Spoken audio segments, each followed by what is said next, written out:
Hi, welcome back. In the previous video, we created a window for our toolkit. Now let's add some more functionality to it. Let's start in our editor. I was already messing around with this.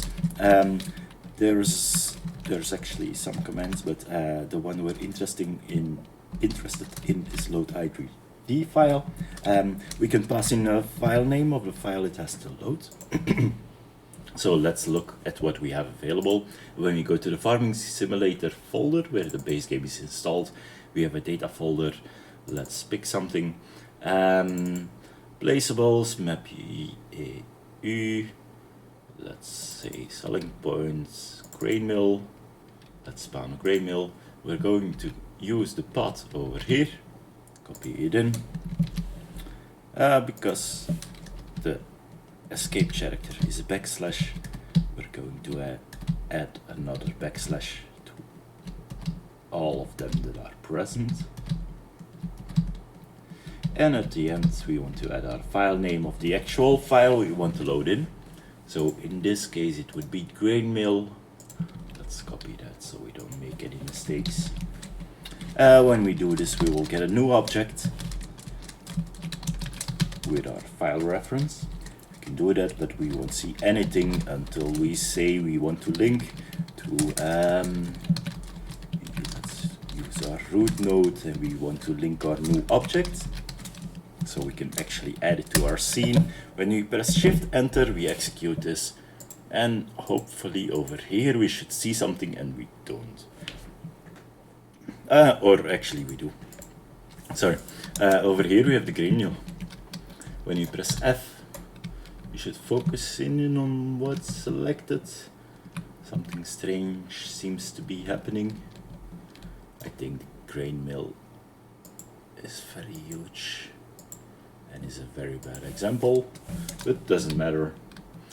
We spawn in the object, so that's it.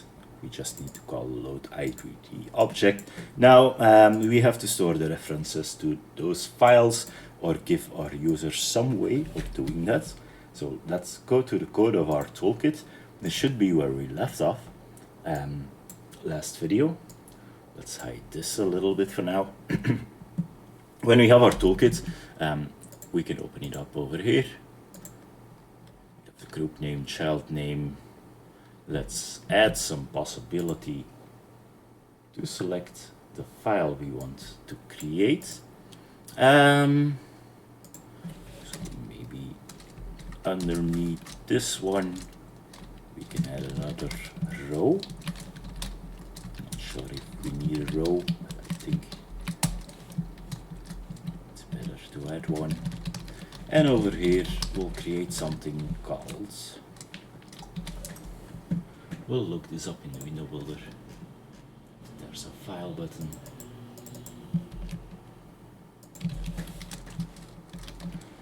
And it gets a function.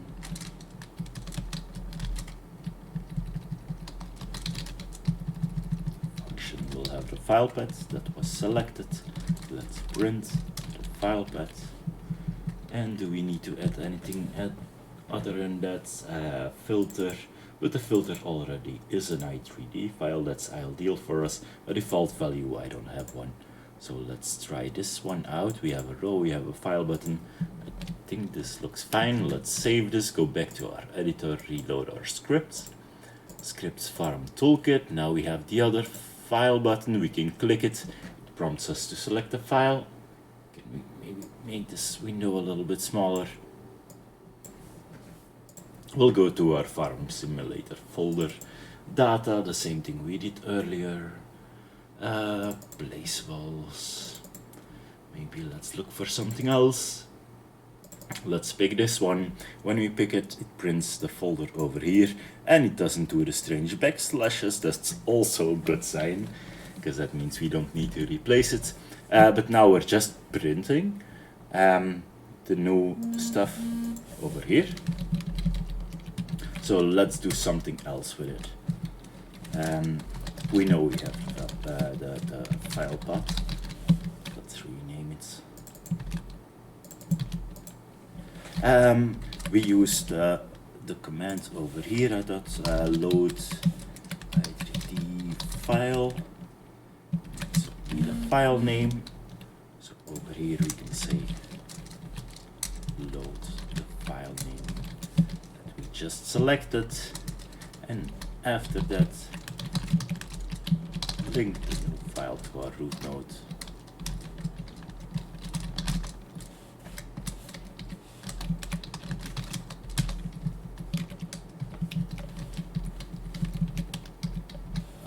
Okay, and that's done. Whenever we select the file, let's save this, go back to our editor, reload our scripts, open our toolkit. Now we can select the file. Once we select it, our dairy will be spawned in the middle of our map. So now we want to choose where we create it. We're going to have a look at what we're actually creating. If I delete all of this, let's reopen our tool to start fresh. When we just say create farm structure, we get farms. So maybe we want to select the farm, and when we press the button, we want to create the object within the farm at the position of the farm. Yeah, it seems like a good idea. Then I can say like farm 0 is over here, farm 1 is over here, and farm 2 is over here. Now I open the toolkit and I select farm 0, and I can say I want a dairy at farm 0. Okay. I think we should be able to create that, because right now we're creating it over here. So we should figure out what is selected. I think we have some helpers for that. Selected selection, and whichever one is selected. So right now if I do this get selection, let's print it out to the console to see what happens. We get 10,248.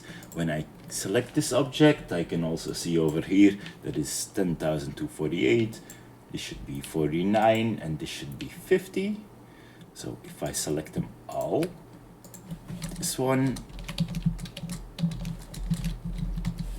like this, I should get them all. When I do this, the last one should have an issue, and yes, it prints 0, but the other ones are those. So that works. Now I know I can select stuff.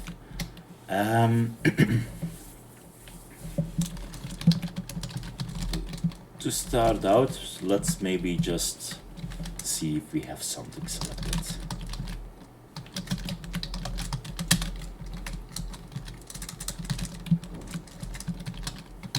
So we can check if our object is 0, because that's what would happen if the object isn't, if there is nothing selected, I would guess.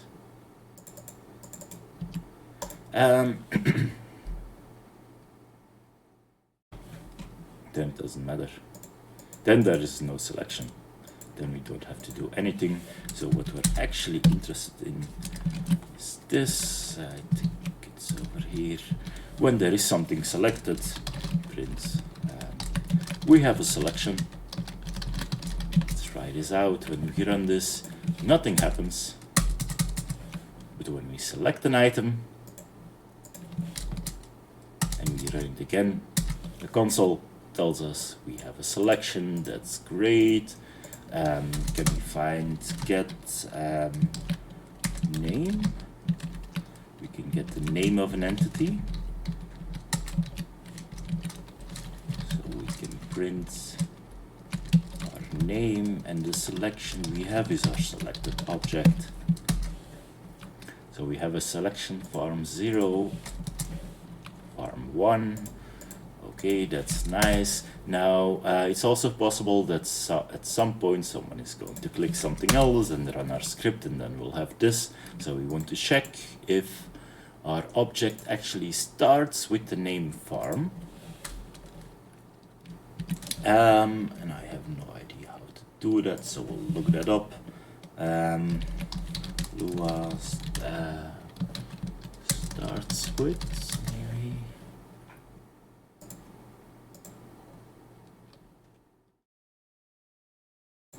We can use the sub.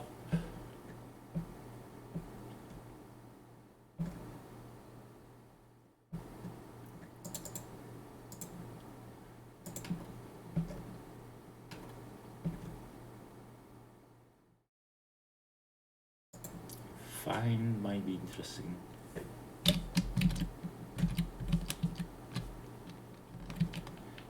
Okay. Where were we actually editing? We were over here. We can print a name. Can we actually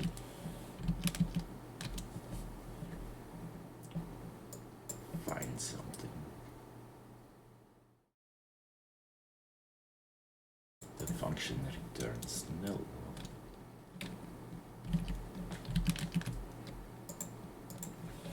So let's try it. So we're looking in the name of our object. Can we find the substring farm space? Let's see if that one matches.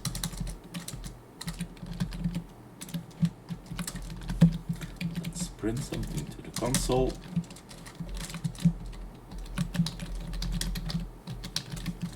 And otherwise do nothing. Let's run. We found a match, and now when we select something else and we run our code, we print this. So we can now also remove this. We can add this over here. This and that condition. And now we know only if the object selected starts with our farm. Even this one doesn't match or shouldn't match.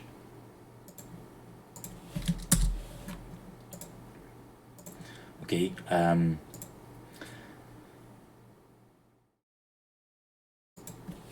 let's maybe turn it around. So if it is 0 or doesn't find the farm thing, then doesn't match. So we basically changed the order of operations so that when we select something that isn't our farm, we get the extra logic, and when we select the farm, we don't get any logic. Now let's add some debugging output. There was something in the examples, I think. I used it somewhere. Let's look at the examples. Toolkits examples.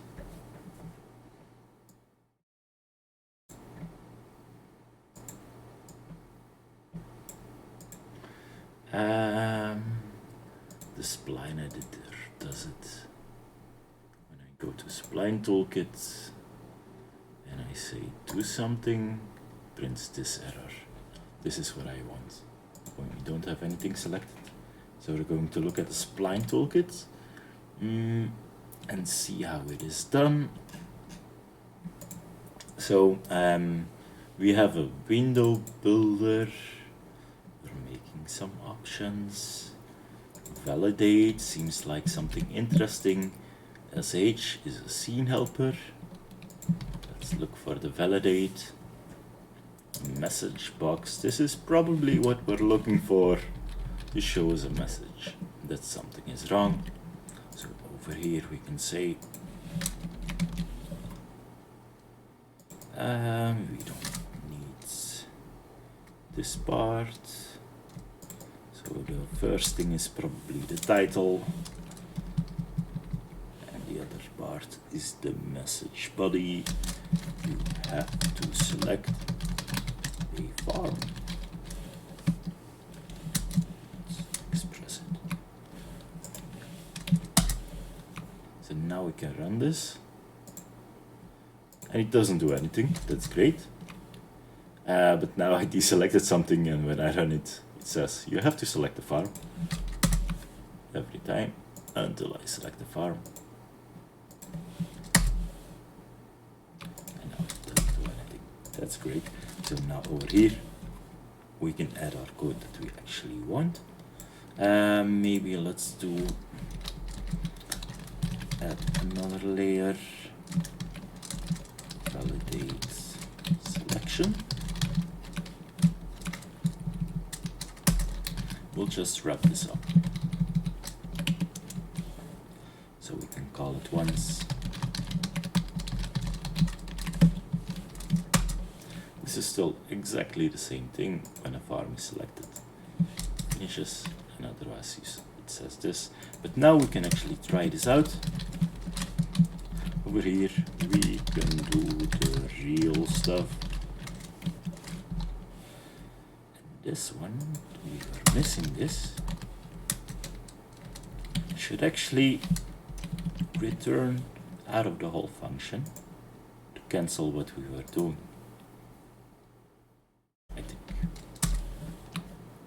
you have to select the farm and nothing gets printed, but when we do select the farm, now we can do the real stuff.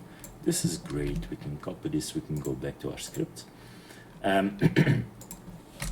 Over here we're going to add a new function, farm toolkit.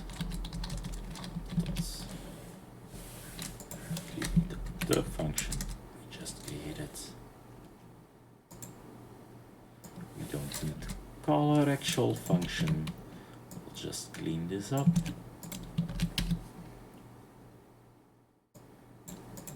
So, and now also maybe the farm we can use from here.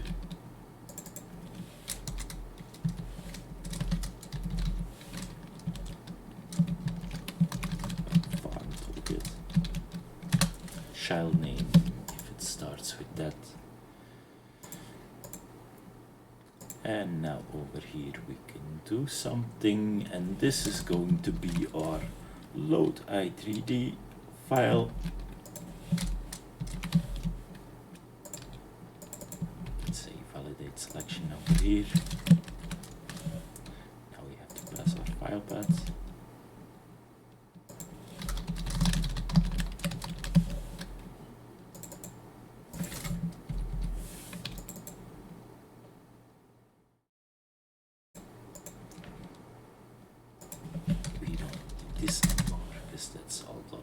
Function validate, maybe we need to call the full function. Okay, that looks about fine. And now when we select something, you have to select the farm first. Let's try this out.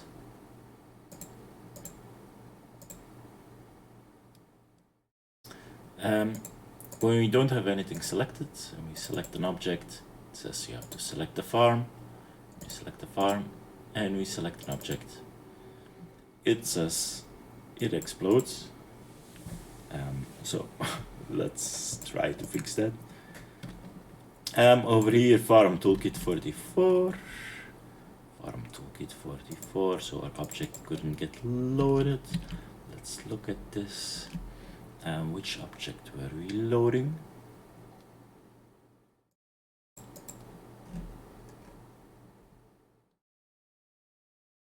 Let's look at what the button does. Let's get a file path.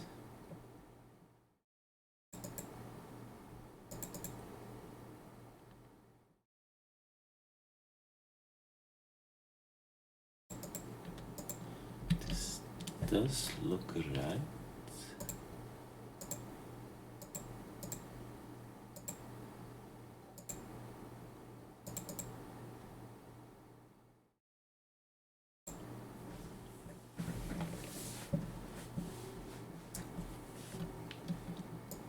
Go unexpected string, actual nil.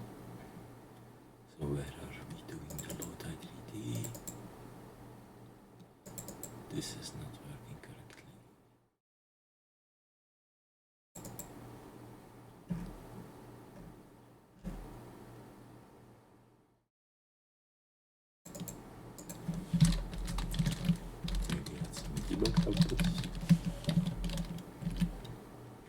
let's see what is happening.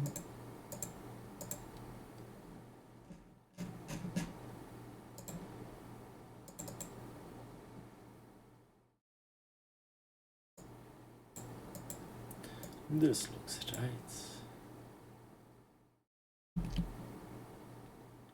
Argument 1, we don't have an argument 1.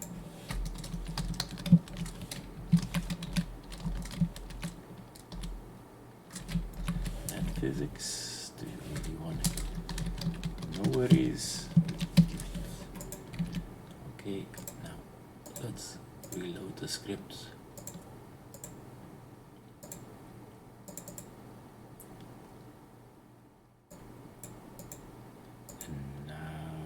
Still have exactly the same issue. So, not fixing the right thing.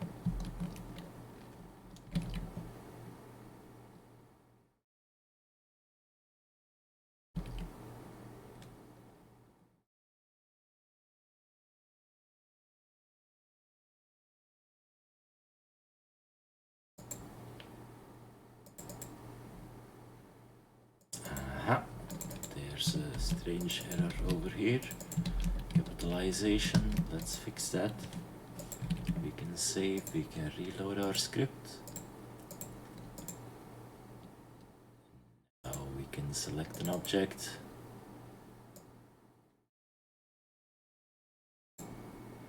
It still failed, but we had some progress. It's actually creating farms over here. When we select something else, see what happens. We have to select a farm. That's great. When we select a farm and we do it again, it creates a dairy and creates the dairy over here. So everything is actually looking fine. Let's try that again. The placeable. Yep, also works. So now we want to add our placeable in the object we selected. So over here we can say we add the parent,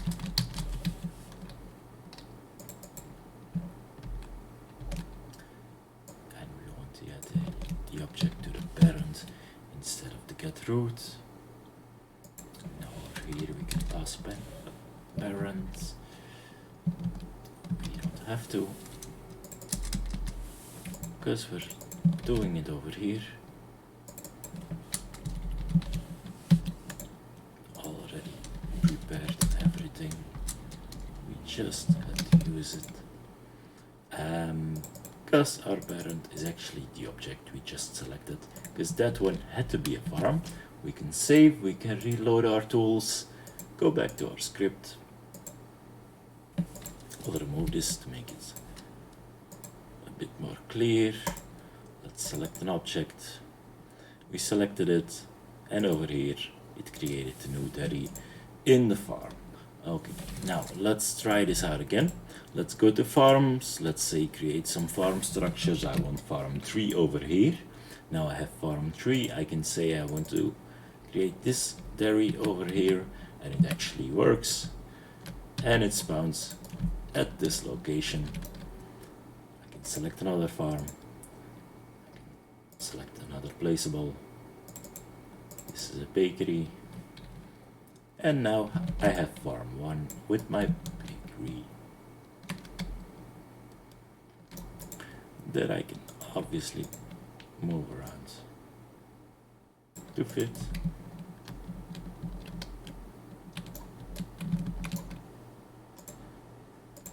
I think that's it for this video. Have fun.